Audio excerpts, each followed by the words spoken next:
Come walk with me as I try to find my favorite shovel because I can't be an adult and just put things back like you're supposed to do after you use things.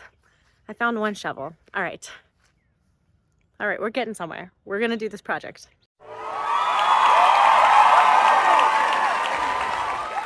All right, we got a shovel. We're in business. That means we can go plant. This isn't my favorite shovel. I like one that has a slightly smaller head and maybe it's a little sharper. I don't know why. I can't tell you what makes it my favorite, but you guys have a favorite shovel too, right? So tell me what makes yours your favorite. Because I think I might need to have a backup favorite shovel since I can't seem to put my things back. And this is my best attempt at being Vanna White. I think I should just stick with gardening. What do you think? Okay, today I'm going to be planting up this corner. This area of our backyard is more or less the entrance to our yard. Right behind you is the driveway, so when you drive up the driveway, this will be the first thing you see.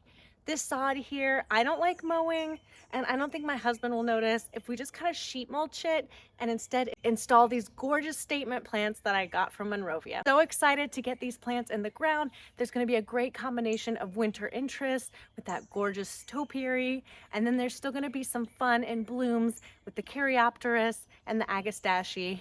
Lots of things for the pollinators, lots of things for the eye to look at with the form of the grasses and the topiary.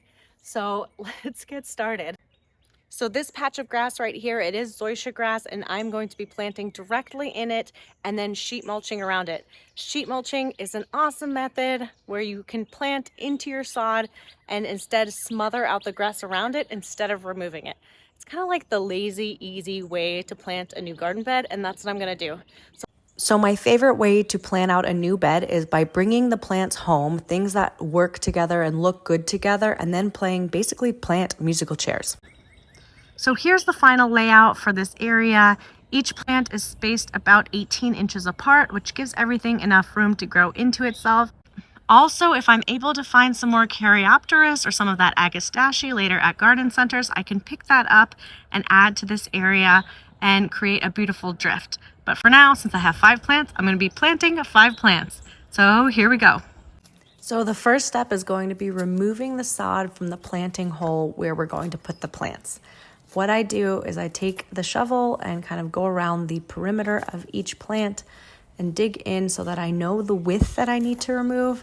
And then after that, I'm going to be scooping out the sod and setting it aside. If I can reuse it to patch a hole in the lawn, I will do that. Otherwise, it'll go to the county compost. I'm going to be repeating the process for the last 4 shrubs, and every time I remove the sod circle, I'm going to place back the plant on top of it so that I can keep the spacing and not get lost. This is my least favorite garden task, but at least with sheet mulching, I'm not removing all of the sod in that new bed, just under where I need to plant. Also, I realize that fast forwarding through these kind of things makes it seem like I'm not struggling and I'm just having a wonderful time planting outdoors. I was hardcore struggling. There are magnolia roots under this zoysia. There were just a lot of things that kept hitting. And so towards the end, I was at my end as well. Now that the sod was removed, it's time to get planting.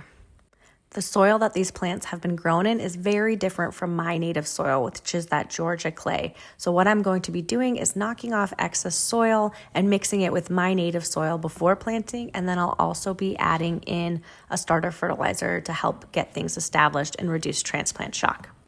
This concept is the same regardless of whether you're planting a perennial, grass, shrub, tree. This is the way I plant. I don't amend my soil too much because you want the roots of that plant to expand into your native soil. You don't want to give them too comfy of a spot or they'll just kind of stay in that area and spiral instead of spread out. Now, if you just have to have that plant that hates clay soil, maybe like a lavender, you love it, I would instead plant that into a container instead of in your native soil if you have a clay soil like me. Or find something that has a similar look and feel, maybe something like a Russian sage, so that you get the look, but you're planting something that does well in your environment. So the only thing I add to the planting hole is the dirt that gets knocked off as I am trying to tease out the root ball. So always make sure that you're teasing out the root ball. This kind of gives the plant that cue of like, hey, let's keep growing, let's spread out, I have more room now. And then when I remember to anyways, I add starter fertilizer just to get those roots going. Last but not least, it was time to get this 10-gallon spiral topiary in the ground. Well, I hope you enjoy me struggling through this. This was definitely fast forwarded by a lot, and you cannot hear the cursing that happened. But this is definitely how I'm gonna get my summer body. You just need to plant one of these a day and you will have a six-pack. I did it, you guys. I did it. Planting in clay is no fun, and you can see here I've got pretty much just straight Georgia clay.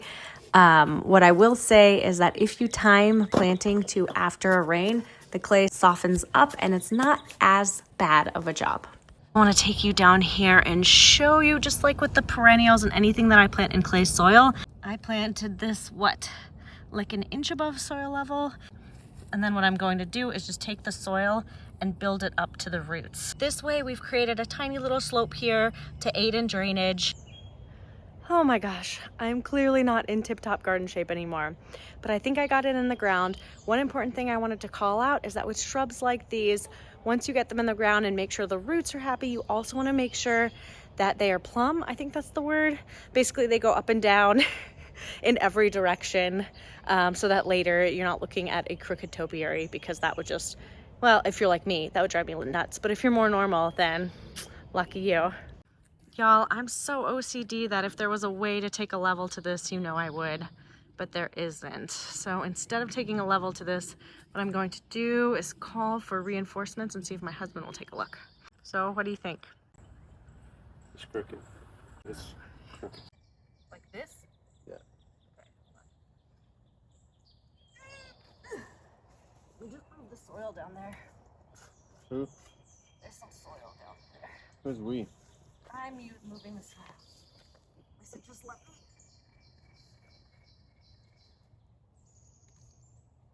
Better. Really? Really? Okay, so everything is in the ground except for one last maiden grass. I'm going to go ahead and dig that in. While I'm digging that in, I'm going to go ahead and water these shrubs in, making sure that each plant gets a good soak. I just love that feeling that you get when you're coming to the end of the project and you're on that last plant, and then you get it in the ground and you're done. That satisfaction as you step back and you think, man, I just did that. I put all of that in the ground, and now something is going to be beautiful for years to come. That's what I live for. Everything's getting a good drink. I'm going to go to my cardboard stash really quickly, grab some cardboard. What I'm going to be doing is laying cardboard in between everywhere I planted, trying to figure out what shape I actually want this bed, because I haven't thought that through all the way. So let's go get that cardboard. I can't believe I'm showing you where our trash cans are, but here they are. We keep them on the side of the house, and then right below them and behind them is where we keep our stashes of cardboard. This is awesome for if you're going to sheet mulch. I use a lot of cardboard, so I stash a lot of cardboard and just reuse it in my garden instead of taking it to the curb to recycle. So if you don't have a cardboard stash like me, you could start stashing it to prepare for future garden expansions, or you can start collecting newspapers. You're just looking for something that's acting like a barrier so that light isn't getting to that grass below and smothering it out. Here's what the bed looks like with the cardboard added. This cardboard will probably decompose in the next 3 to 4 months or so, just depending on what the weather's like, how much rain we get. So now I'm going to top with soil, and then if I had mulch, I'd top with mulch, but I don't have any right now. So I will go and grab the soil, and then I'll be right back. This season, I'm using Soil 3 for my soil needs. It's an incredible product, and they deliver, which is such a great service. It's only available in the Southeast though, so if you don't live in a region where Soil 3 is available, any soil you can source will do. And here's what that same bed looks like with a good inch or two of soil. I love the way this came together. I can't wait to give you updates on how this grows together over the next few seasons. Okay guys, I am losing daylight. It is almost dark.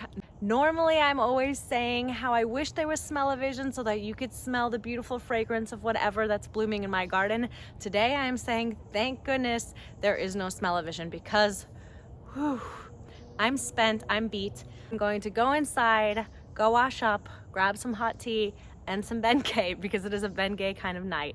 If you've been following me for a while, you know I love planting baby plants because they are so easy to get into the ground.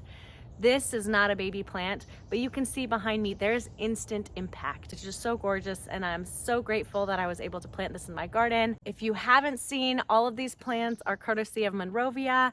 I got to take them home as a little goodie bag from a Monrovia camp that they hosted. I have another video that I'll link here somewhere. In that video, I share some cool behind the scenes of what Monrovia is doing and what they're focused on in their nursery in Cairo, Georgia. It was an incredible day, and these are incredible souvenirs that I will cherish for a long time in my garden. Over the next couple of days, I'll be finding rocks to edge this bed with. And if I get to the big box store, I'll grab some mulch to mulch this bed. See this bed all completed in the March monthly garden tour. If you don't follow me, I share monthly tours of how the garden is progressing so that you're able to see kind of a real life garden in its natural state from month to month. Thank you guys for watching. And if you haven't already subscribed, I'd love for you to subscribe, and I'll see you in the next video.